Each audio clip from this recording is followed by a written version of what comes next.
महायुवा संमेलन आणि जिल्हा कार्यकारिणी आणि हा पदग्रहण सोहळा केवळ या संघटनेच्या कार्यक्रमापुरता मर्यादित नाही आहे, तर नव्या उमेदीच्या नव्या नेतृत्वाला आणि नव्या संकल्पाला आपण प्रारंभ करतोय।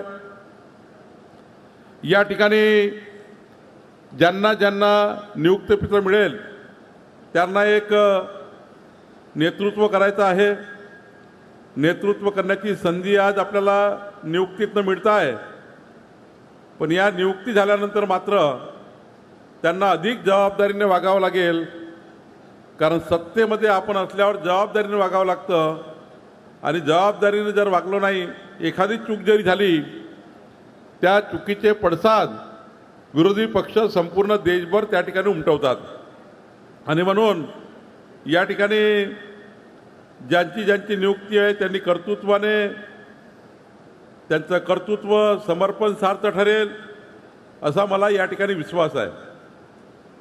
नियुक्तीनंतर कोणीही कुठली चूक करणार नाही, चुकीच्या पद्धतीनं भारतीय जनता पार्टीच्या लेटर पॅडचा पदाचा वापर करणार नाही।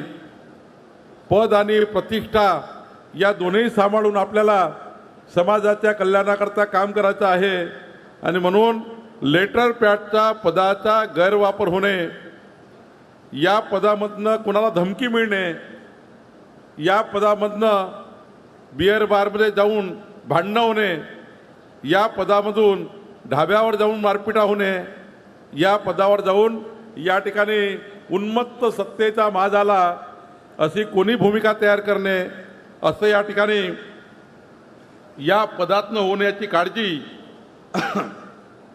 थोडा माईक चांगला ठेवायला पाहिजे। चेतन माईक ओळतोय आवाज, त्यामुळं निश्चितपणे एक चांगलं काम आपल्या सर्व पदाधिकाऱ्यांकडून होईल असा मला विश्वास आहे।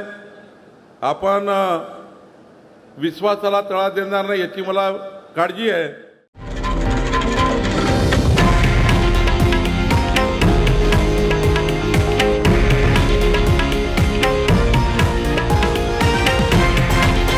हे आहे देशातील नंबर 1 न्यूज नेटवर्क आणि आपण पाहत आहात TV9 मराठी, एकमेव।